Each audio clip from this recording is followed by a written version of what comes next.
देवाधिदेव 1008 कुंडलपुर वाले बड़े बाबा की जय जय जय। बोलिए प्रातः स्मरणीय संत शिरोमणि परम पूज्य 108 आचार्य गुरु विद्यासागर जी महामुनिराज की जय जय जय। बोलिए गुणायतन प्रणेता संख्या समाधान प्रवर्तक भावना योग प्रवर्तक प्रखर वक्ता परम पूज्य 108 मुनिवर्षी प्रमाण सागर जी मुनिराज की जय जय जय। परम पूज्य 108 मुनिवर्षी अरह सागर जी मुनिराज की जय जय जय। प्रिय दर्शकों, पारस चैनल, जिनवाणी चैनल एवं प्रमाणिक ऐप के माध्यम से प्रसारित होने वाले आज के संघ का समाधान के कार्यक्रम से जुड़े सभी दर्शकों का, श्रोताओं का मैं हार्दिक अभिनंदन करता हूं। आपको लिए चलूं संघ का समाधान की ओर। इसके पूर्व रोज की तरह हम लोग गुरुदेव के मंगल में आशीर्वाद से अपने को अभिषिक्त करेंगे। तो हाथ जोड़िए, मस्तक झुकाइए और मेरे साथ बोलिए नमोस्तु गुरुदेव, नमोस्तु गुरुदेव, नमोस्तु गुरुदेव। बोलिए मुनिवर्षी प्रमाण सागर जी महाराज की। बंधुओं, पूज्य गुरुदेव की प्रेरणा के अनुरूप श्री क्षेत्र कुंडलपुर के विकास और यहाँ जो बड़े बाबा के जिनालय का ऐतिहासिक निर्माण कार्य चल रहा है, उसके लिए पूरे देश से स्वीकृतियाँ आ रही हैं। आज भी हमारे पास कुछ स्वीकृतियाँ आई हैं। मैं बस उनके नाम का उल्लेख करता हूँ, आप उनकी अनुमोदना करेंगे। श्री जीवन लाल जी जैन, मिठ्या परिवार, तिलकगंज सागर, इन्होंने 51,000 रुपये की राशि की स्वीकृति द्वारा श्री अशोक सर्राफ पटेरा के भेजा है। बहुत बहुत साधुवाद। श्री विमला अजित अनिल सोगानी सब परिवार कोलकाता 21,000। श्री चंद्र कुमार आलोक अमित बबलू भैया समस्त सराफ परिवार दमोह 21,000। श्री मुनि प्रमाण सागर सेवा संघ ललितपुर पंकज भैया, इनकी भी राशि 21,000 है। डॉक्टर पवन चंद जैन, नयमी चंद जैन, सम्यक संयम डॉक्टर क्षमा जैन आगरा, इनकी भी 21,000 की राशि है। और श्री मानिक चंद जी, वीरजी देवी, सुनील राजेश जैन जोटवाड़ा जयपुर, श्रीमती सुंदरी देवी, रमेश चंद जैन दिल्ली स्वास्थ्य लाभ हेतु, श्री शिखर चंद्र अशोक जी छावड़ा, लक्ष्मी छावड़ा दीमापुर, लक्ष्मी छावड़ा के जन्मदिन पर, श्री सुरेश किरण आनंद मोना जैन सब परिवार बेंगलोर शादी की सालगिरह पर, और श्री सौरभ ऋचा आगम पयूसी जैन जबलपुर, इन सभी महानुभाव ने 11,000 रुपये की राशि प्रदान की है। सबों को बहुत बहुत साधुवाद, गुरुवर का मंगल में आशीर्वाद। अब चलिए मैं आपको लिए चलता हूँ संघ का समाधान की ओर। और गुरुवर, प्रथम प्रश्न के लिए मैं प्रश्न उपस्थापित कर रहा हूँ। रिद्धि सिद्धि स्टोर सागर मध्य प्रदेश से श्री पीयूष जैन का। वो कह रहे हैं गुरुदेव, आज मुझे एक नया अनुभव हुआ। अपने मोबाइल से अपना ही नंबर लगाकर देखा, आवाज आई आप जिस नंबर को कॉल कर रहे हैं वो व्यस्त है। फिर ध्यान आया किसी ने कहा कि औरों से मिलने में दुनिया मस्त है, पर खुद से मिलने के लिए सारी लाइनें व्यस्त हैं। तो महाराज जी, हम खुद से कैसे मिलें? औरों से मिलने के लिए दुनिया मस्त है, पर खुद से मिलने के लिए सारी लाइनें व्यस्त है। खुद से मिलने के लिए हम क्या करें? बाहर की लाइन बंद करो, भीतर की लाइन जोड़ो। खुद से मिलने के लिए कुछ नहीं करना है। उस नेटवर्क से जुड़े रहोगे तो भीतर का नेटवर्क काम नहीं करेगा। उस नेटवर्क से बाहर आओगे तभी तुम अपने भीतर के नेटवर्क से जुड़ोगे। जब तक बाहर का संपर्क है तब तक खुद के साथ संबंध नहीं बन सकता। खुद से संबंध जोड़ने के लिए, खुद से संवाद करने के लिए हमें समस्त बाहरी संपर्कों को छोड़ना अपेक्षित है। पूज्य गुरुदेव, अकोला महाराष्ट्र से संगीता गवाने। गुरुदेव, इस जीवन में सम्यक दर्शन दुर्लभ है। सम्यक दर्शन मोक्ष का कारण है। सम्यक दर्शन ज्ञान और चारित्र का बीज है। तो गुरुवर, धर्म रूपी श्रद्धा की जड़ कैसे मजबूत करें कि दुर्लभ सम्यक दर्शन सुलभ हो जाए? धर्म रूपी श्रद्धा की जड़ को कैसे मजबूत करें कि दुर्लभ सम्यक दर्शन सुलभ हो जाए? देखिए, सम्यक दर्शन दुर्लभ है, अलभ्य नहीं। नित्य भावना भाई, देव शास्त्र और गुरु के प्रति हमारी श्रद्धा भावना जितनी प्रगाढ़ बनेगी, सम्यक दर्शन की संभावनाएं उतनी अधिक विकसित होगी। तो देव शास्त्र गुरु के प्रति जुड़ाव होना चाहिए, तत्व के प्रति रुचि और तत्व की भावना होनी चाहिए, नियमित स्वाध्याय और आत्मचिंतन होना चाहिए। यदि ऐसे निमित्तों से हम जुड़े रहें तो हमारे सम्यक दर्शन की भूमिका निश्चित पुष्ट होगी और न केवल सम्यक दर्शन प्रकट होगा अपितु स्थिर भी बनेगा। पूज्य गुरुदेव, सागर उदासीन आश्रम से आयुषी जैन कह रही हैं, गुरुदेव जब कोशिशों के कदम थक जाते हैं तब सपनों के पंख मंजिल तक पहुंचाते हैं। तो क्या गुरुदेव कोशिश के बिना ही सपनों के पंख से मंजिल तक पहुंचा जा सकता है? कोशिश के कदम थक जाते हैं तो सपनों के पंख मंजिल तक पहुंचाते हैं। ये वाक्य बड़ा प्रेरक है। सपने उनके ही साकार होते हैं जिनके साथ कोशिशें होती हैं। जो कोशिशों को छोड़कर केवल सपनों में जीते हैं वे कहीं के नहीं होते। कोशिश से कामयाबी मिलेगी। सपने के पंख मंजिल छुएंगे पर तभी जब हम उसके लिए प्रयास करें। स्वप्न गढ़ना बहुत सरल है, सपने को साकार करना बहुत कठिन है। लोग सपना देखते हैं, बिरले लोग सपने को साकार कर पाते हैं। केवल वे ही लोग अपने सपने को साकार करने में सफल होते हैं जो अपना 100% उसमें समर्पित कर देते हैं। हमें अंतिम क्षणों तक अपनी कोशिशें जारी रखनी चाहिए और इस वाक्य को अपने जीवन का बोध वाक्य बनाना चाहिए कि कोशिश ही कामयाबी का आधार है। पूज्य गुरुदेव, मालथौन जिला सागर मध्य प्रदेश से सौम्या जैन पूछ रही हैं, गुरुदेव आज के प्रवचन में आपने आश्रव भावना में बताया कि सुख के दिन निकल जाते हैं, दुख के दिन काटे जाते हैं। गुरुदेव दुख के दिन को सुख के दिन में कैसे चेंज करें कि दुख को सहने की शक्ति आ जाए? आज का प्रवचन ही कल का प्रवचन, आज तो प्रवचन विशेष हुआ ही नहीं।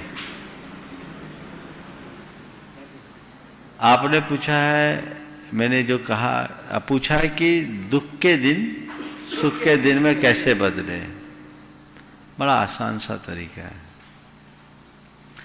कितना भी दुख हो उसको सहज रूप से स्वीकारना शुरू कर दो, दुख ही सुख में परिवर्तित हो जाएगा। दुख हमें तभी तक दुख दिखता है जब तक हम उसे स्वीकार नहीं करते। प्रचंड धूप है,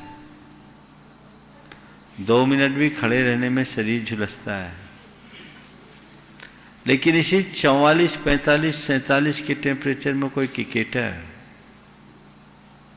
क्रिकेट के मैदान में बल्लेबाजी करता है 6-6 घंटे तक, और दर्शक धूप में झुलसते हुए मैच को देखते हैं। क्या धूप की झुलसन महसूस होती है? क्यों नहीं? वही व्यक्ति जिसे कहा जाए थोड़ी देर के लिए धूप में रहने को तो उसे दुखकारी लग रहा है, और वही व्यक्ति घंटों धूप में खेल रहा है, आनंद ले रहा है, सुख का अनुभव कर रहा है। क्यों?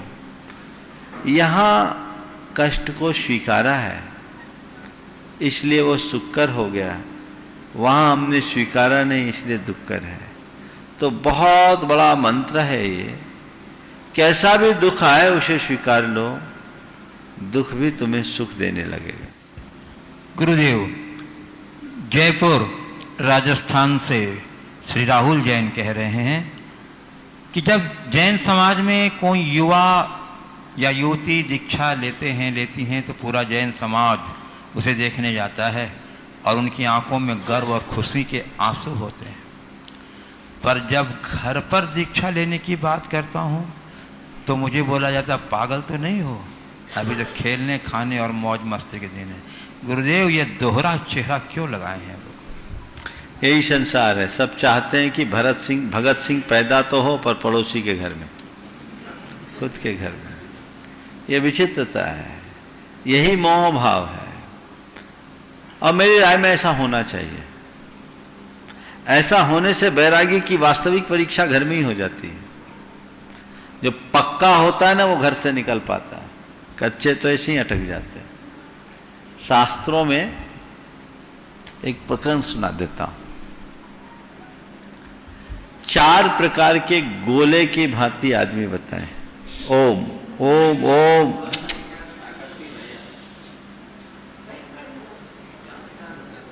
ओम ओम। मैं कह रहा था, शास्त्रों में 4 प्रकार के गोले बताए हैं। एक मोम का गोला, दूसरा लाख का गोला, तीसरा काठ का गोला और चौथा मिट्टी का गोला। ये 4 प्रकार का गोला है। और ऐसे 4 प्रकार के लोग होते हैं।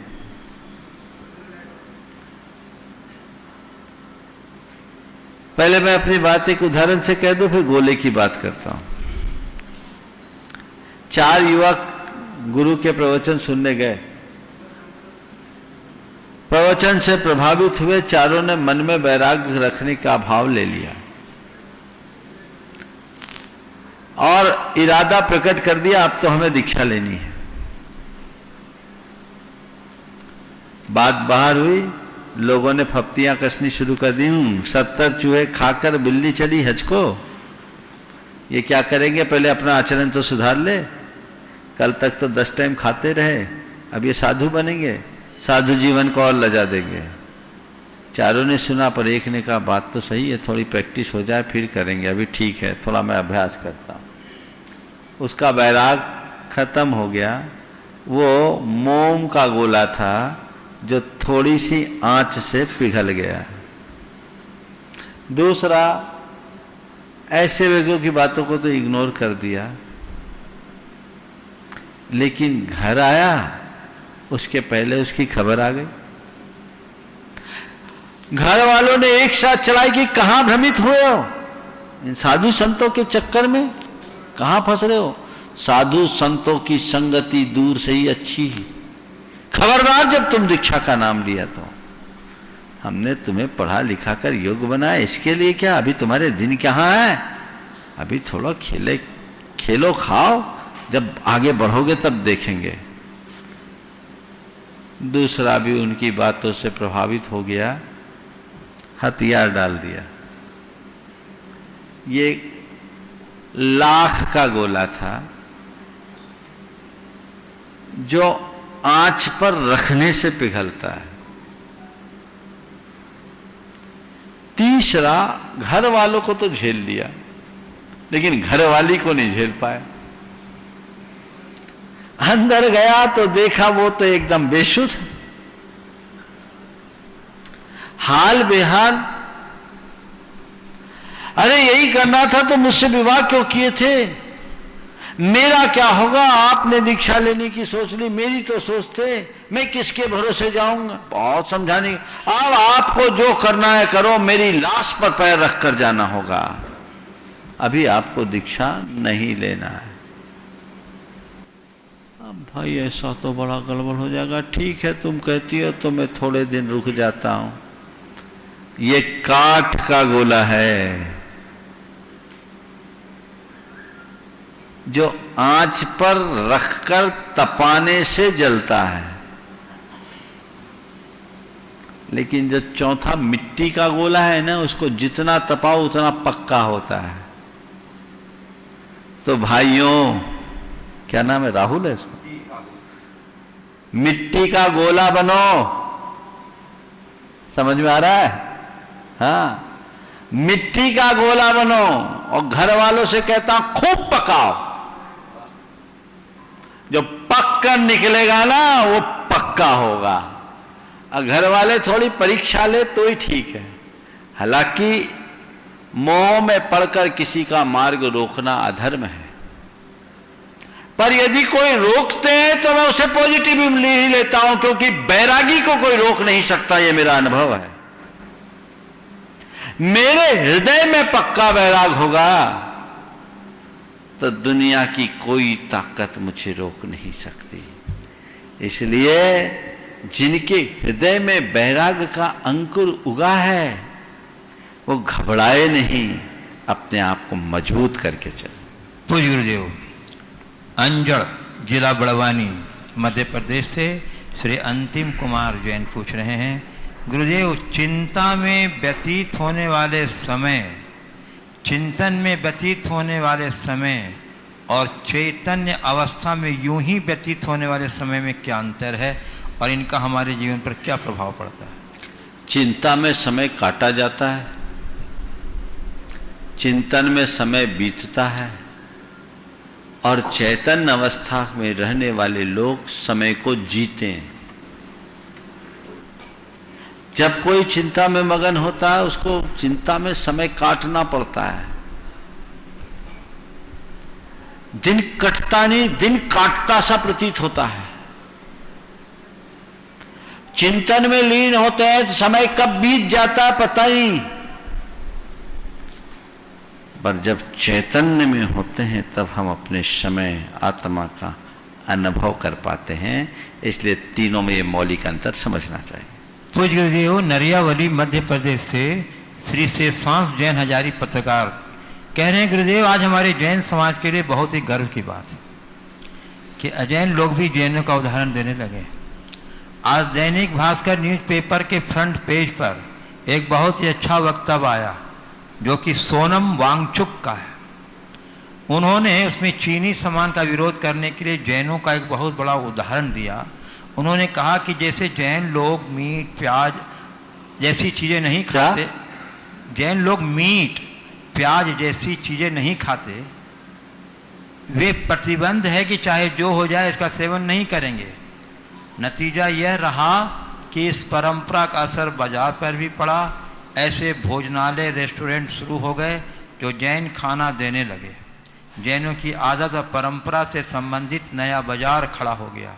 जिस तरह जैनियों के लिए जैन फूड तैयार होता है, वैसे ही चीन पर निर्भरता खत्म करने के लिए गैर चाइनीज बाजार खड़ा करना होगा।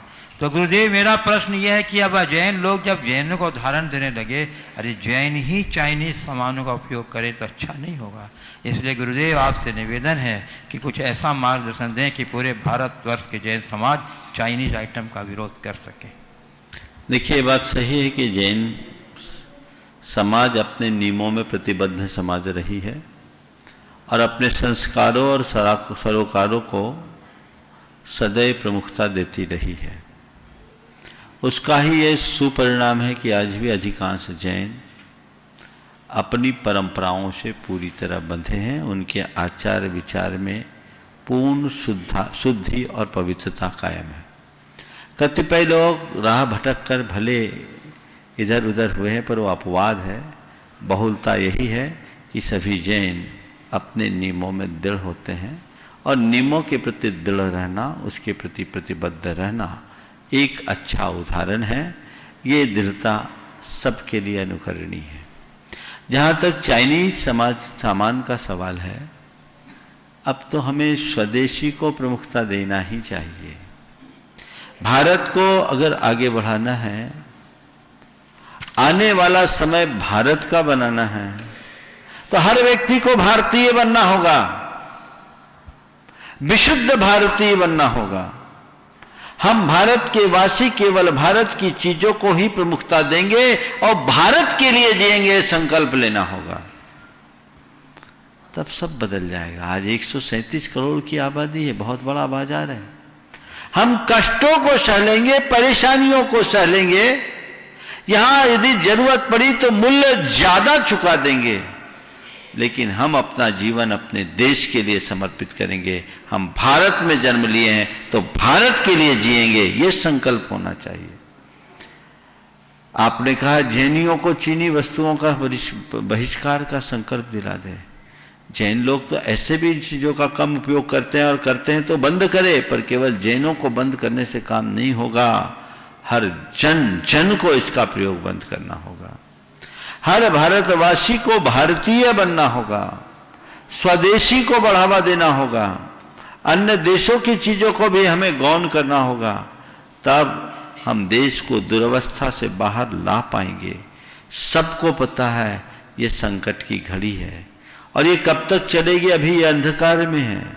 तो इससे उभरने के लिए हर व्यक्ति की ये नैतिक जिम्मेदारी होती है कि वो व्यक्तिगत लाभ और सुविधा को गौण करे, राष्ट्रीय हित और जनता की भलाई को ध्यान में रखकर चले, तभी अच्छे परिणाम घटित होंगे। पूज्य गुरुदेव, वडोदरा गुजरात से श्री बड़ोदरा, हाँ चलिए, अंग्रेजी में बड़ोदरा। हाँ, नीलेश जैन कह रहे हैं, गुरुजी अपनी समाज की एक फाइनेंशियल बैंक बनाना चाहिए। गुरुजी उसके लिए जैन समाज को क्या करना चाहिए?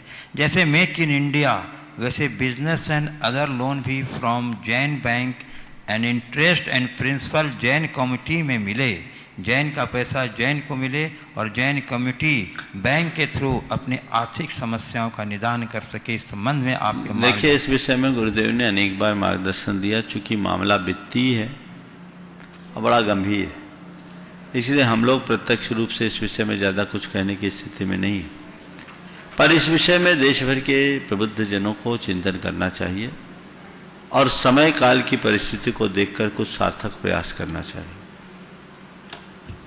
तो ये उदयपुर राजस्थान से लीला जैन कह रही हैं, गुरुदेव मेरे बेटे की शादी 30 जून 2020 को होनी है। गुरुदेव मैं इस विवाह को वर्तमान परिस्थितियों में किस प्रकार व्यवस्थित करूं कि एक आदर्श विवाह का रूप ले सके, और लड़की वालों को इसके लिए कैसे तैयार करना चाहिए?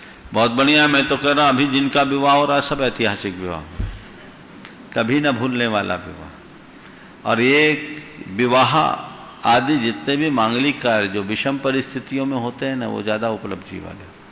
अभी कुछ दिन पहले एक परिवार था, बड़ा चिंतित था कि उनको बच्चा होने वाला है और कोरोना के काल में होगा, कहीं गड़बड़ ना हो जाए। हमने कहा कोरोना के काल में होगा तो विलक्षण होगा, चिंता मत करना, और कोई महापुरुष ही प्रकट होगा, क्योंकि विषम परिस्थितियाँ हैं, घबराना नहीं चाहिए।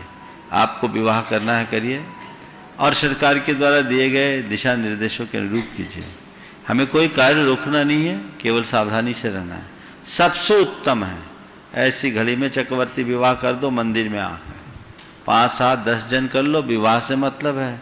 फालतू खर्चा करने की भी जरूरत क्या है?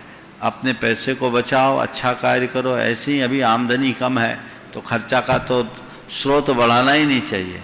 सभी मांगलिक कार्यों को आप मंदिर में करें। भी कई लोग, अभी एक अधिकारी यहीं आया है, वो मेरे पास आया था, महाराज हम चक्रवर्ती विवाह करना है, 7 जून को उसका विवाह है। वन विभाग का एक वरिष्ठ अधिकारी है, रेंजर की पोस्ट पर है, वो चक्रवर्ती विवाह करने जा रहा है। तो ये बहुत अच्छी बात है। तो ऐसी परंपरा आगे बढ़नी चाहिए। हम सारी क्रियाएं, वैवाहिक आदि जितनी भी मांगलिक क्रियाएं हैं, उसको धर्म के अनुरूप करें, ताकि आडंबर से भी बचे, पाप से भी बचे, खर्चे से भी बचे और बीमारी से भी बचे। पूज्य गुरुदेव, कारकंब पंढरपुर महाराष्ट्र से। पंढरपुर, हाँ चलिए, पंढरपुर है, अब आपको याद नहीं। चले बोलिए बोलिए। अंग्रेजी है ना, अंग्रेजी लिखा नहीं करो भाई। हाँ, डॉक्टर सागर, पंढरपुर का पंढरपुर हो गया। हाँ, डॉक्टर सागर विलास पुरवट, गुरुदेव अगर कोई तकलीफ दे रहा है तो उससे कर्म की निर्जरा होने की राह देखी जाए, या फिर उसे जवाब देने के लिए कूटनीति का अवलंबन लिया जाए। गुरुदेव, पहली स्थिति में तकलीफ देने वाले के मनोबल बढ़ने का खतरा है और दूसरी स्थिति में कर्म बंद होने का डर है, तो क्या करें? समाधान? 2 दृष्टि है, एक है नीति और एक है अध्यात्म। नीति की बात करोगे तो नीति कहती कोई तकलीफ दे तो तुम उसे ऐसी नसीहत दो कि दोबारा अपना सिर न उठा पाए। उसके लिए तुम्हें कूटनीति का उपयोग करना पड़े, चाहे अन्य किसी नीति का। नीति कहती है तकलीफ देने वाले शत्रु को उसके प्रारंभिक अवस्था में ही कुचल देना चाहिए। ये नीति का काम है जो लोक को चलाती है। लेकिन अगर धर्म या अध्यात्म की दृष्टि से हम बात करते हैं, खासकर अध्यात्म की दृष्टि से बात करें, तो तकलीफ देने वालों को अपना मित्र मानना चाहिए, क्योंकि उसके निमित्त से हमारा असली शत्रु हमसे दूर होता है। वो तो एक निमित्त बनकर आया है, असली तकलीफ देने वाला तो मेरा कर्म है। तो जिसके निमित्त से मेरा असली शत्रु मुक्त होता हो, असली शत्रु से मुझे छुटकारा मिलती हो, उससे बड़ा हितकारी क्या है। तो कोई तकलीफ दे तो उसे अपना हितकारी मानकर उसे कर्म निर्जरा के साधन के रूप में देख लो, तो फिर कोई कठिनाई नहीं है। अभी आपको तय करना है कि आप कौन सा मार्ग चुनना चाहते हैं, अध्यात्म का या नीति का। नीति से व्यवहार चलता है और अध्यात्म से हमारे भीतर का संसार। हमें तय करना है प्रमुखता किसे देना है। पूज्य देव बहोरी बंद से सिंघई नरेंद्र जैन मंत्री अक्षय क्षेत्र बहोरी बंद नमोस्तु पूर्वक कह रहे हैं, गुरुदेव नास्तिक लोग कहते हैं कि भगवान काल्पनिक है। ऐसे लोग को कैसे समझाया जाए कि भगवान काल्पनिक नहीं सही है। ऐसे लोग जैसे प्रैक्टिकल कर वैज्ञानिक लोग किसी को सही बताते हैं, तो ऐसा भगवान के बारे में प्रैक्टिकल करके कैसे बतलाया जाए, कृपया संबंध में मार्गदर्शन करें। देखिए, जो लोग कहते हैं भगवान काल्पनिक है, हमें बिल्कुल नहीं सोचना चाहिए। बोलना चाहिए हाँ काल्पनिक है, भगवान काल्पनिक है, पर मेरी कल्पना में इतनी ताकत है कि यथार्थ का दर्शन कराते हैं। मूर्ति है, मूर्ति में भगवान है, ये मेरी मन की कल्पना है जो मेरी श्रद्धा से पूरित हो रही है। तुम्हें वो पत्थर दिख रहे पर मेरे लिए भगवान है। जो लोग कहते हैं ऐसे काल्पनिक पत्थर में क्या होता है, उस व्यक्ति के सामने उसका पुतला जला के देखो, फिर देखो क्या प्रतिक्रिया करता है। उस नास्तिक व्यक्ति के सामने उसका पुतला जला, वो प्रतिवाद करता है कि नहीं करता, थोड़ा देखो। अगर प्रतिवाद करे तो पूछो भैया इस पुतले में तो तुम हो नहीं, तुम क्यों प्रतिवाद कर रहे हो? ये तो काल्पनिक है, इसमें तुम प्रतिवाद क्यों कर रहे हो? लेकिन कल्पना में मैंने मान्यता जोड़ दी कि ये मेरा पुतला है, ये मेरा तस्वीर, मेरी तस्वीर है, ये मेरा चित्र है, या मेरे पुरखों की चित्र है, मेरे पुरखों का चित्र है, मेरे पुरखों की तस्वीर है, मेरे पुरखों का पुतला है। हमारा उससे आत्मीय भाव जुड़ जाता है। ऐसे ही जिसे तुम पत्थर की मूर्ति बोलते हो, हमें उनमें भगवान के दर्शन होते हैं, और उनके दर्शन से हम अपने आत्मा की पवित्रता को उद्घाटित करते हैं। इसमें क्या बात हो गई? ये बात सच है कि उस पत्थर की किसी भी मूर्ति को आप देखोगे, वहां कोई लिविंग तत्व दिखने वाला नहीं है, पर उससे हम उस मूर्त से अमूर्त प्रेरणा ले सकते हैं अगर हमारी आंखों में श्रद्धा हो तो श्रद्धा की यही ताकत है, यही चमत्कार है जो पाषाण को भी भगवान बना देता है, और तर्क है वो भगवान को भी पाषाण साबित करता है। इसलिए वो कहते हैं भगवान काल्पनिक, बोले काल्पनिक है, लेकिन कल्पना का भी एक आनंद है। जिस कल्पना से मुझे अध्यात्म की प्रेरणा मिलती हो, वही मेरा भगवान है। उस काल्पनिक प्रतिमा से भी मुझे मार्गदर्शन मिल रहा है तो मेरा भगवान है। उनके बल पर मेरा कल्याण हो रहा है, वो भगवान है। उनसे मुझे विशुद्धि बढ़ रही है, ये मेरा भगवान है। उससे मेरी श्रद्धा पुष्ट हो रही है तो वो मेरा भगवान है। और भगवान है क्या? आगे। पूज्य देव जबलपुर मध्य प्रदेश से श्री राय सेठ चंद कुमार जैन यानी सुनीता जैन नमोस्तु पूर्वक कह रहे हैं गुरुदेव कि मन चाहा कुछ भी नहीं होता, परंतु यह भी सत्य है कि बिना चाहे भी कुछ नहीं होता। फिर भी चाहना को बुरा क्यों कहा गया? चाहना से हम पूरी तरह मुक्त हो भी नहीं सकते गुरुदेव, तो हम चाहना को कैसे व्यवस्थित करें कि चाह मुक्त हो जाए? देखिए, मन चाहा कभी नहीं होता, ये सच है, और चाहे बिना भी कुछ नहीं होता, ये भी सत्य है। लेकिन मैं ये कहना चाहूँगा, हम चाहें, बिना चाह के प्रयास नहीं होते, लेकिन चाहने के बाद भी यदि ना हो तो जो हो उसे चाहना शुरू कर दें। उस घड़ी जब मन में दुर्बलता हावी होने लगे तो सोचे कि मन चाहा कभी नहीं होता। इतनी सोच हम अपने अंदर विकसित करेंगे तो हमारे अंदर की सारी कठिनाइयां दूर हो जाएगी। गुरुदेव, इनके प्रश्न का एक पार्ट है कि हम अपनी चाहना को कैसे व्यवस्थित करेंगे चाह मुक्त हो जाएं। चाहना को कैसे व्यवस्थित करें कि चाह मुक्त हो जाए। मैं तो इतना कहता हूं, चाह मुक्त होना तो बहुत ऊपर की बात है। चाह से दाह न होने दे, यही बहुत बड़ी बात है। हम चाहें, चाह बंद ना करें, लेकिन चाह पूरी ना हो तो राह बदल दें, दिशा बदल दें। इससे हमारे मन में संतुष्टि होगी और फिर हम दाह और आह से बच सकेंगे। पूज्य गुरुदेव, रतलाम मध्य प्रदेश से श्री कीर्ति बड़जात्या पूछ रहे हैं, गुरुदेव भगवान से संवाद जोड़ने की स्थिति में यदि हम किसी अन्य के कृति का आधार लेते हैं, अन्य के कृति, हाँ, कृति का आधार लेते हैं तो उसमें हम कृतिकार की जगह अपना नाम बोलते हैं तो क्या यह अनुचित होगा? क्योंकि संवाद कृतिकार नहीं, मैं जोड़ रहा हूं। देखिए, किसी भी कृतिकार ने कोई पूजा लिखी, वंदना लिखी, भक्ति लिखी, प्रार्थना लिखी, आप उन्हें आधार बनाकर भगवान का गुणगान कर रहे, स्तवन कर रहे हैं। आप स्तवन कीजिए, लेकिन उसमें परिवर्तन करने के अधिकारी आप नहीं हो, क्योंकि वो अलग लेखक की कृति है।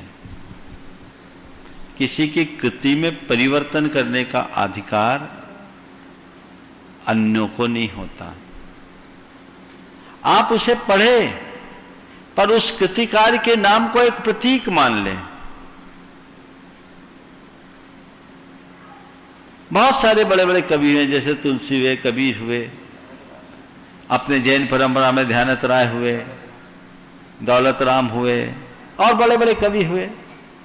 उनने अपना नाम अगर लिखा है तो वो नाम को पढ़े ना, उसे एक प्रतीक के रूप में पढ़े। परिवर्तन क्यों करें? परिवर्तन एक प्रकार की चोरी है, ऐसा नहीं करना चाहिए। पूज्य गुरुदेव, श्री सुबोध सिंघई जबलपुर मध्य प्रदेश से पूछ रहे हैं, गुरुदेव मैंने अपने जीवन में गुरुओं के, संतों के, भगवंतों के, तीर्थों के तस्वीर नाना कल्पना, संघी है, सिंघई नहीं, हाँ अच्छा, संघी, सुबोध संघी, हाँ बोलिए। नाना कल्पनाओं के आधार पर बहुत तैयार किए हैं और फ्रेमिंग भी किए हैं, परंतु गुरुदेव विडंबना यह है कि मैं अपनी तस्वीर उन्हीं की तरह उतारना चाहता हूं, परंतु वैसा हो ही नहीं पा रहा है। गुरुदेव, इसके लिए मुझे क्या करना चाहिए? अपनी तस्वीर उन्हीं की तरह उतारना चाहता हूं, उतर नहीं पा रहा है, उसके लिए क्या करूं? अब बाहर की तस्वीर खींचना बंद करो, अपनी नई तदबीर जागृत करो और जीवन की दिशा परिवर्तित करो। पूज्य गुरुदेव, श्री महेश दिगंबर दमोह से कह रहे हैं, गुरुदेव कि मैं दिगंबर जैन सिद्ध क्षेत्र कुंडलपुर में भोजनशाला संयोजक हूँ। मुनवर, मेरी शंका तो कुछ भी नहीं है, लेकिन मैं बड़े बाबा जी के यहाँ आकर कुछ भी दान या सेवा के रूप में करता हूँ तो मुझे आत्म संतुष्टि मिलती है और जो मेरे कठिन कार्य हैं वो स्वयं हो जाते हैं। गुरुदेव, इसे क्या समझें? ऐसा क्या सभी के साथ होता होगा? मेरा जिज्ञासा समाधान। ये देखिए, सबका अपना अपना अनुभव है। मैं तो इतना मानता हूं कि छायादार पेड़ के नीचे आने वाले को छाया अपने आप मिलती है, और जो छाया के नीचे आएगा, पेड़ के नीचे आएगा, छाया पाएगा। आप उसका अनुभव लीजिए और आनंद लीजिए। पूज्य गुरुदेव, जबलपुर मध्य प्रदेश से ही गुणायतन ट्रस्टी एवं मंत्री श्री अरविंद कुमार जैन राजा नमोस्तु पूर्वक कह रहे हैं, गुरुदेव बड़े गुरु कहते हैं कि तुम किस किस को हटाओगे, किस किस को घर से निकालोगे, किस किस को सुधारोगे। इससे अच्छा है कि तुम खुद घर से निकल जाओ, खुद हट जाओ। पर गुरुदेव, ऐसा करना क्या पलायनवादिता नहीं? और गुरुदेव, यदि हम स्वयं निकलने की स्थिति में नहीं हो तो क्या करना चाहिए? किस किस को हटाओगे, किस किस को दूर करोगे, इससे अच्छा है कि खुद हट जाओ। और ऐसा हटाना क्या पलायन नहीं है? और यदि हम स्वयं निकलने की स्थिति में ना हो तो क्या करें? मैं तो कहता निकलो भी नहीं, निकालो भी मत, खुद के घर में घुस जाओ। अभी पर घर में रमे हो इसलिए द्वंद्व फंद है, निज घर में रमने पर कोई ऐसी स्थिति निर्मित नहीं हो सकती। गुरुदेव कृति अरविंद जैन जबलपुर कह रही हैं, गुरुदेव ऐसा क्यों होता है कि हमें अक्सर दूसरे की हर चीज़ अच्छी लगती है और अपनी वही चीज़ दूसरे की तुलना में कम अच्छी लगती है। अपनी बात में चाहते हैं कि दुनिया हमारी तुलना किसी से ना करे और वहीं खुद हर पल दूसरों को किसी न किसी से तौलते रहते हैं। गुरुदेव ऐसा क्यों होता है और ये कहाँ तक सही है? ये मनुष्य की एक बहुत बड़ी दुर्बलता है। उसे अपनी चीज़ें पसंद होती है, औरों की नहीं, और हमेशा अपने आप को दूसरों से बेहतर आंकने की उनकी प्रवृत्ति होती है, औरों को कमतर आंकते हैं। इसके पीछे मनुष्य की एक जन्मजात वृत्ति है, वह आत्मशंसा की, आत्म प्रशंसा की। यह वृत्ति जितनी प्रबलता से हावी होती है, जीवन वैसा ही बनता है। गुरुदेव कुंडलपुर कमेटी दमोह के सुनील वेजिटेरियन प्रचार मंत्री कह रहे हैं कि प्रसिद्ध योगाचार रामदेव बाबा योग और आयुर्वेद का भरपूर प्रचार कर रहे हैं, जिससे स्वदेशी वस्तुओं को भी बढ़ावा मिल रहा है। गुरुदेव बाबा रामदेव की तरह क्या कुंडलपुर में भी अहिंसक एवं स्वदेशी वस्तुओं के उत्पादन हेतु एक केंद्र हथकरघा के साथ नहीं खोले जा सकते? क्योंकि जैन समाज को विश्वसनीय एवं शुद्ध अहिंसक पदार्थ उत्पादों की बहुत बड़ी मात्रा में आवश्यकता है। ये तो खोली हुई है, इसमें कहने की क्या बात है। यहाँ श्रमदान खुला है ना, हथकरघा का केंद्र भी है, श्रेष्ठतम केंद्र है, बहुत सुंदर आउटलेट है और बहुत अच्छा उत्पादन है, बहुत अच्छी व्यवस्था है। कई ब्रह्मचारी भाई अपना सर्वस्व उसके लिए अर्पित कर रहे हैं। हमें आवश्यकता है उसकी ठीक ढंग से प्रचार प्रसार करने की, और स्वदेशी को बढ़ावा देने में बड़ा कारगर कदम होगा। मुझे ये भी जानकारी दी गई कि कुंडलपुर के आसपास के सैकड़ों परिवारों को इसके निमित्त से रोजगार मिल रहा है। घर घर में हथकरघा दिया हुआ है और इसे बढ़ाने की भी योजना है। गुरुदेव का आशीर्वाद है, उनकी तो यही इच्छा है कि इस इलाके में हर घर में अहिंसक कपड़ा हो और हर व्यक्ति को उससे रोजगार मिले। जिस दिन ऐसा होगा पूरे अंचल में खुशहाली आ जाएगी। और अब जिस तरह से मजदूर महानगरों से लौट कर आए हैं, उन्हें काम देने की महती आवश्यकता है। ऐसे समय में, ऐसे विषम दौर में इस तरह के उपक्रम बहुत अच्छा माध्यम साबित होंगे। गुरुदेव ये हथकरघा के अतिरिक्त अन्य वस्तुओं के लिए अपना केंद्र यहाँ स्थापित बिल्कुल करना चाहिए। तो गुरुदेव टिकमगढ़ श्री गुणायतन ट्रस्टी श्री अखिलेश सत भैया कह रहे हैं, अयोध्या जी में खुदाई में जो मूर्तियां निकल रही हैं उनकी सच्चाई क्या है, ये जानकारी पारस या जिनवाणी चैनल को नहीं है या उन्होंने नहीं की। ये दोनों जैन चैनल हैं, क्या इनका कोई दायित्व तो नहीं है? अगर हम कुछ नहीं करेंगे तो गिरनार की तरह देखते रह जाएंगे और हमारे भगवान पुरातत्व विभाग में कबाड़ में रखे जाएंगे। गुरुदेव हमारी शंका का समाधान। देखिए, अभी मुझे पूरी तरह से अपडेट नहीं है, पर मैंने सुना है कि अयोध्या की खुदाई में मूर्तियां निकली। अब ये मूर्तियां अभी निकली कि कुछ समय पहले निकली, वर्तमान में खुदाई जारी है या नहीं, मुझे इसकी जानकारी नहीं है। इसकी जानकारी मुझे सुलभ करानी चाहिए और उसके बाद ही मैं इस विषय में अपनी बात करूंगा। लेकिन हाँ, हमें सरकार के स्तर पर वहाँ से जो भी जैन अवशेष निकल रहे हैं उनके संरक्षण का कार्य करना चाहिए और जो हमारे पूज्य प्रतिमाएं हैं उनकी पूजा अर्चा का प्रावधान कराना चाहिए। साथ ही ऐसे समय में समाज के लोगों को भी एक मांग करनी चाहिए कि अगर जैसा लोग बता रहे हैं, चूँकि मुझे पूरी जानकारी नहीं है इसलिए फिर मैं उसी आधार पर बोल रहा हूँ, यदि राम जन्मभूमि राम मंदिर के पास से ऐसी प्रतिमाएं निकल रही है तो इस बात का प्रमाण है कि पहले वहाँ जैन मंदिर रहा होगा। अब भगवान ऋषभदेव से लेकर अनेक तीर्थंकरों की जन्मस्थली होने के कारण अयोध्या तो हमारी बड़ी सांस्कृतिक और पुण्य नगरी है ही, तो क्यों न सरकार से इस बात की मांग की जाए कि अयोध्या में जैनों को भी बृहत मंदिर बनाने के लिए स्थान सुलभ कराया जाए। जैन समाज वहाँ अपने स्तर पर बना सकते हैं। तो इसकी पूरी जो भी डिटेल है वो सामने आने के बाद फिर से इस बात को उठाया जाए।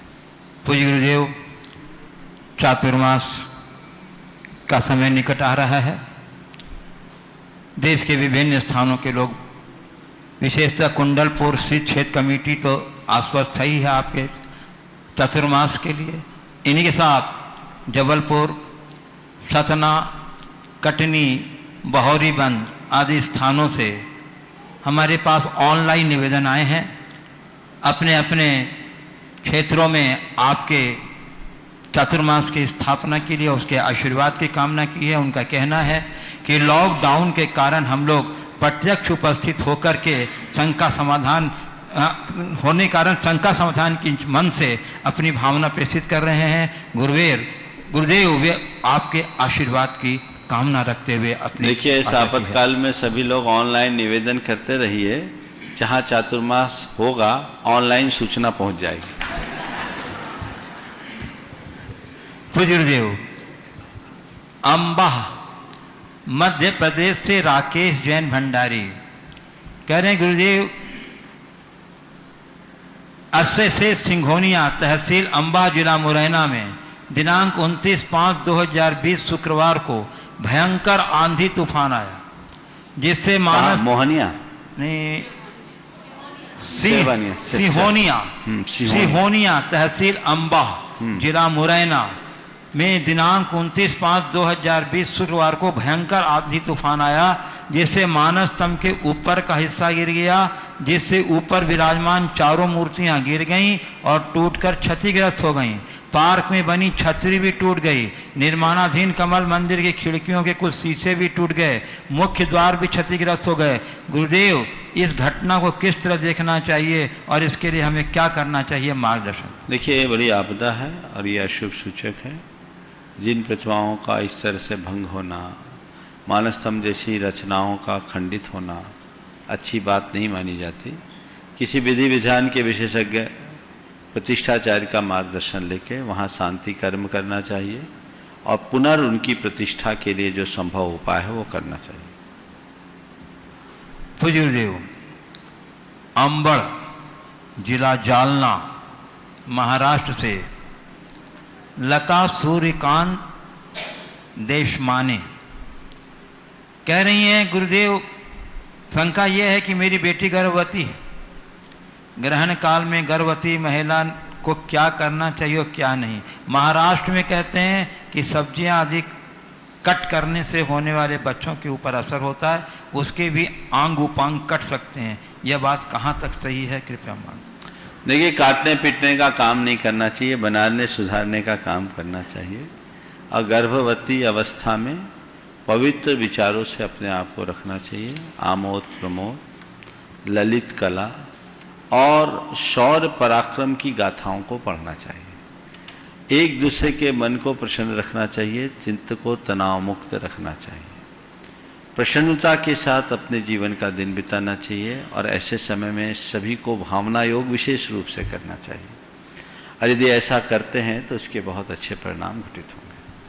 पूज्य गुरुदेव, इंदौर मध्य प्रदेश से सुरभि जैन पूछ रहे हैं, महाराज जी, बड़े लोग छोटों पर अपने प्रभाव से कुछ भी बोलें, अपमानित करें, दूसरों के सामने बदनाम करें, अपमानित करें, अपने स्वार्थ सिद्धि करते हों, तो भी क्या छोटों को कुछ नहीं बोलकर सहन करते रहना चाहिए, तभी वह आज्ञाकारी माने जाएंगे।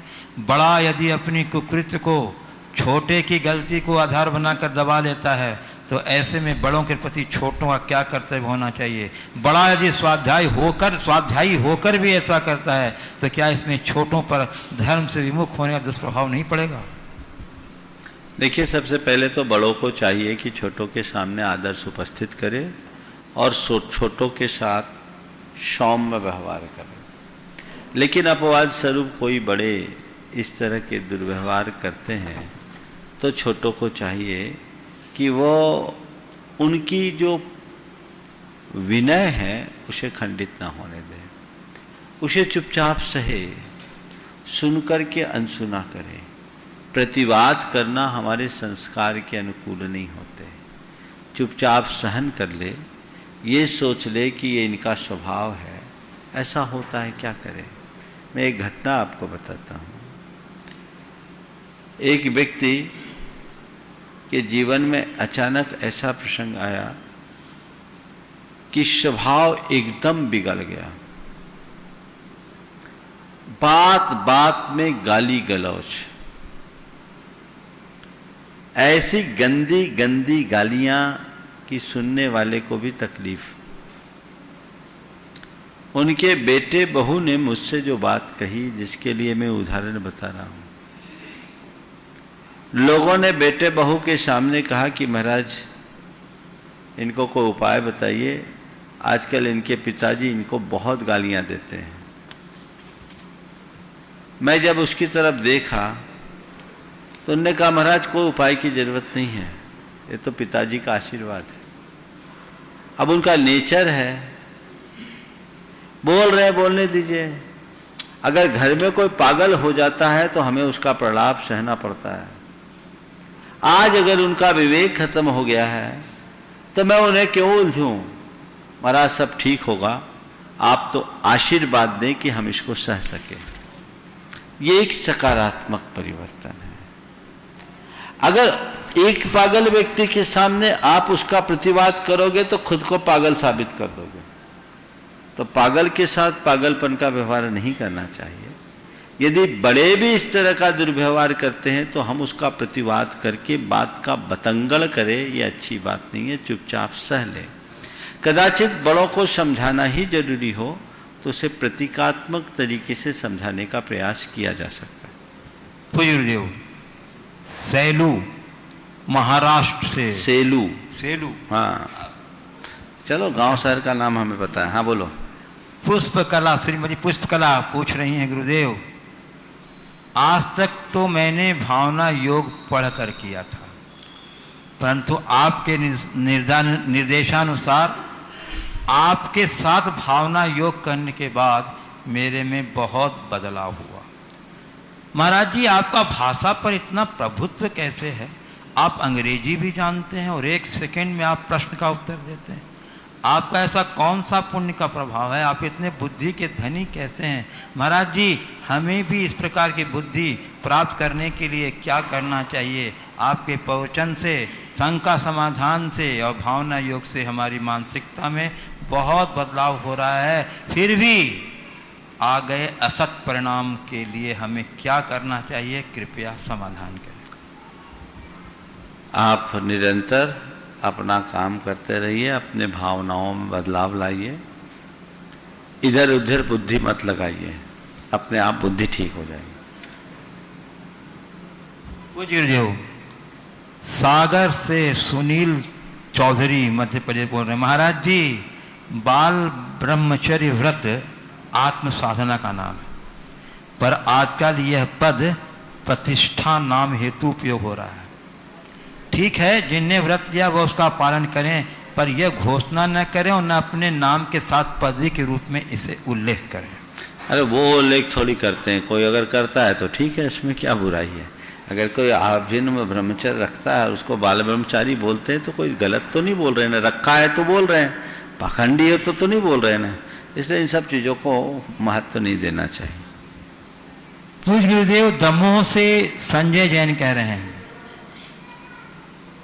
गुरुदेव मैंने सभी धर्मों को देखा, किसी में भी जैन धर्म का उल्लेख नहीं। जब जैन दर्शन को देखा तो उसे उसमें सभी धर्मों का उल्लेख मिलता है।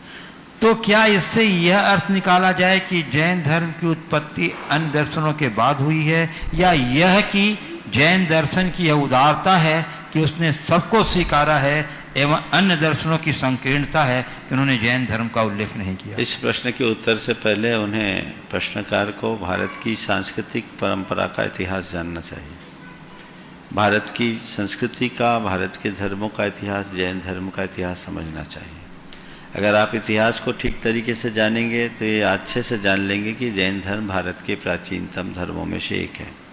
जहाँ तक जैन धर्म में अन्यों के उदाहरणों की बात है तो ये जैनों की उदारता की बात है। हमारे यहाँ एक बहुत बड़ी शुक्ति है, पक्षपातो न मे वीरे न द्वेषः कपिलादिषु युक्ति मत वचनम यस्य तस्य कार्यम परिग्रह। मेरा महावीर से पक्षपात नहीं, और अन्यों से द्वेष नहीं। जिसके वचन युक्ति मत है हम उसे स्वीकार करते हैं। जैन दर्शन का यही वैज्ञानिक दृष्टिकोण जो उसे पंथ सहिष्णु और धर्म सहिष्णु बनाता है, जो उसे अनेकांत के पथ पर अग्रसर करता है। अनेकांतात्मक दृष्टि वैचारिक उदारता और सहिष्णुता की दृष्टि है, जिसकी आज विश्व को सर्वाधिक आवश्यकता है।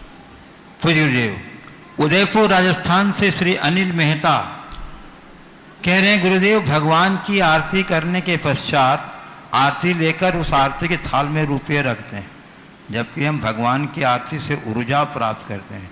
तो ऊर्जा के बदले हम थाल में रुपये क्यों डालते हैं, जबकि भगवान तो मांगते नहीं है।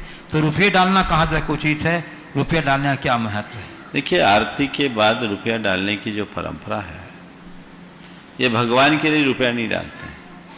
ये हमारी एक उदारता है कि हमने आरती की, भगवान की सेवा पूजा की, तो इस सेवा पूजा का लाभ हमने लिया है, तो इस लाभ से जो भगवान की सेवा पूजा कर रहे हैं उनको कुछ लाभ मिले, तो उनका ख्याल रखने की हमारी परंपरा, उनके लिए रुपए डाले जाते हैं, भगवान के लिए नहीं। पूज्य गुरुदेव, जबलपुर मध्य प्रदेश श्री अशोक जैन कह रहे हैं, गुरुदेव समाज में मंदिर और धर्मशालाएं लगभग सभी छोटे बड़े शहरों में, और इसका उपयोग सभी वर्ग के लोग करते हैं, किंतु गुरुजी जैन समाज में ऐसे कोई भी अस्पताल जिनमें उचित इलाज उचित कीमत पर समाज के लोगों को हो सके, क्योंकि अभी उपलब्ध इस अस्पतालों में इलाज के नाम पर बहुत से अनुपयोगी टेस्ट और इलाज किया जाता है, जिससे समाज का व्यक्ति मजबूरी में लुटता रहता है। गुरुजी अगर राज्य स्तर पर भी कम से कम ऐसे अस्पतालों को शुरू करने का प्रयास करें तो समाज लुटने से बच सकती है। कृपया मार्गदर्शन। क्यों नहीं, शुरू हो गई, करने की बात क्या है। भागोदय इसका ज्वलंत उदाहरण है, और जबलपुर का पूर्णायु इसका सबसे सबल उदाहरण है। तो इन सब चीज़ों की शुरुआत है, खोली जा रहे हैं, पर इनके साथ बड़ी चुनौतियां हैं। आज के समय में अस्पताल खोलना और चलाना बहुत टेढ़ी खीर है, क्योंकि अब ये चैरिटी के साधन नहीं रह गए, ये एक उद्योग बन गए। जो लोग अस्पतालों को चला रहे हैं उनको रोज पता है कितनी मुश्किलों का सामना करना पड़ता है। डॉक्टरों को पर्याप्त तनख्वाह चाहिए, उतना इंसेंटिव चाहिए, पैरामेडिकल स्टाफ को भी खूब पैसा चाहिए, इंसेंटिव चाहिए, और वो साल 2 साल में अपनी दुकान जमाते हैं, अपनी नई दुकान खोल लेते हैं। अस्पताल के मैनेजमेंट को कदम कदम पर बहुत सारी समस्याओं का सामना करना पड़ता है। जो लोग ये कहते हैं यहाँ पैसा लगता है, उन्हें जाकर के उनके अंतरंग को देखना चाहिए कि इस तरह के अस्पतालों को संचालित करने में कितनी कठिनाइयाँ होती है। मुझे खुद भाग्योदय का पता है, 2.5 लाख से 4 लाख रुपए महीने तक 10 साल तक का डेफिसिएशन रहा है, तब कहीं जाकर आज भाग्योदय खड़ा हुआ। ये तो गुरुदेव का आशीर्वाद था कि भाग्योदय आज खड़ा है और मानवता की सेवा का एक मिसाल बना हुआ है। तो ऐसे ही और आगे होना चाहिए, पर अस्पतालों को खोल करके संचालित करना बहुत कठिन काम है। ऐसे समय में खासकर बड़े अस्पतालों में जिसमें बहुत लागत लगती है, संचालित करना टेढ़ी खीर है। हमें फिर भी चैरिटी के कार्य करना चाहिए और इन्हें प्रोत्साहित करने की कोशिश करनी चाहिए, पर जो अनुभव है उसके हिसाब से अस्पताल खोलने के पुराने अनुभवों को देखकर मैं नहीं कह सकता कि चैरिटेबल रूप में इनको संचालित किया जा सकता है। अपितु मैं ये चाहता हूँ कि अस्पतालों में इलाज करने वालों के लिए हम चैरिटी का कार्य करें, ताकि वे जो लोग आर्थिक रूप से सक्षम नहीं हैं उन्हें कुछ सहायता मिल सके। पूज्य गुरुदेव, अम्बा मध्य प्रदेश से वैशाली जैन पूछ रही हैं, मेरी शंका ये है कि मैं जब भी मंदिर जाती हूँ या टीवी पर भगवान के दर्शन करती हूँ, तब मुझे भगवान की प्रतिमा हंसती हुई दिखाई देती है, मुझसे बात करती हुई दिखाई देती है, पर जब भी मेरे साथ कुछ बुरा होने वाला होता है, कुछ दिन पहले से ही भगवान की प्रतिमा मुझे उदास शांत दिखाई देती है। गुरुदेव, ये मेरा वहम है या ऐसा सच में होता है? कृपया। ये केवल मनोभ्रम है और कुछ नहीं। पूज्य गुरुदेव, दमोह एमपी से नीलू दीदी कह रही हैं, जब हम पहले किए हुए कर्मों का फल भोगते हैं, तो जैसे किसी के यहाँ चोरी हुई तो यह उसके अपने कर्मों का फल है, इसमें चोरी करने वाला क्या दोष, उसे पाप बंद क्यों होता है? पूर्वोपार्जित कर्मों के प्रति विश्वास रखने के लिए ये कि हमने किसी ने किसी के यहाँ चोरी की तो उसके अपने कर्मों के फल से हुआ, इसमें चोरी करने वालों का क्या दोष। स्थूल रूप से देखे तो ऐसा ही कहा जा सकता है, लेकिन एक बात ध्यान रखना, कर्म सिद्धांत को गहराई से समझना है। हमारे कुछ कृत कर्म के निमित्त से होते हैं, कुछ कृत संयोग से होते हैं। अशुभ कर्म का निमित्त है, लेकिन कोई जरूरी नहीं कि हमने किसी के यहाँ चोरी की तभी वो मेरे यहाँ चोरी करे। ये अशुभ संयोग आया, उसके कारण भी वो हमारे यहाँ चोरी कर सकता है। तो चोरी में जो निमित्त बना है वो तो दोषी होगा, और वो दोषी हमारा अहित करने के कारण तो है ही, वो अपने भविष्य को बिगाड़ रहा है, इसलिए वो खुद के प्रति भी दोषी है। दोनों दिशाओं में वो दोषी है, इसलिए उसे दोषी कहा जा सकता है। अन्यथा फिर तो सारी व्यवस्थाएं ही खत्म हो जाएगी, धर्म अधर्म पुण्य पाप की व्याख्या ही समाप्त हो जाएगी, क्योंकि कुछ भी हुआ हमारे कर्म के उदय से हुआ, वो तो केवल निमित्त बन करके आया। नहीं, निमित्त बनता भी है, निमित्त बनाया भी जाता है। अगर हम द्रव्य क्षेत्र काल भाव को बदल दें तो कर्म को बदला भी जा सकता है। अगर हम जागरूक रहें तो चोरी को टाला भी जा सकता है। तो ऐसा नहीं है, इसलिए इन सब बातों को एकांत से लेना ठीक बात नहीं है, हमें व्यापक संदर्भ में समझने की कोशिश करनी चाहिए। पूज्य गुरुदेव, रायपुर छत्तीसगढ़ से श्री राजकुमार कह रहे हैं, गुरुदेव वर्तमान संकट काल में अक्सर जरूरतमंदों को मदद करने की प्रबल इच्छा मन में उत्पन्न होती है, लेकिन मन में ही दब जाती है। गुरुदेव, मैं यह जानना चाहता हूँ कि अपनी इस मन की प्रवृत्ति को कैसे बदलें ताकि हम जरूरतमंदों की मदद के भावों से ऊपर उठकर मुक्त हस्त से जरूरतमंदों की मदद कर सकें। अपनी उदारता बढ़ाओ, संकल्प लो, जो मनोभाव है उसको संकल्प में बदल दो और काम करना शुरू कर दो। पूज्य गुरुदेव, जयपुर राजस्थान से सविता जैन कह रही हैं, गुरुदेव मेरा बेटा 30 साल का है, MBBS कर लिया है पर शादी नहीं करना चाहता। MBBS? हाँ, MBBS कर लिया है पर शादी नहीं करना चाहता। मैं इस कारण बहुत दुखी रहती हूँ, किसी काम में मन नहीं लगता। अब मैं क्या करूँ गुरुदेव, समाधान कीजिए। अब वो नहीं करना चाहता तो मैं क्या कहूँ, करवा दूँ। मेरी खुद की नहीं हुई तो तुम्हारे बेटे के लिए क्या करूँ।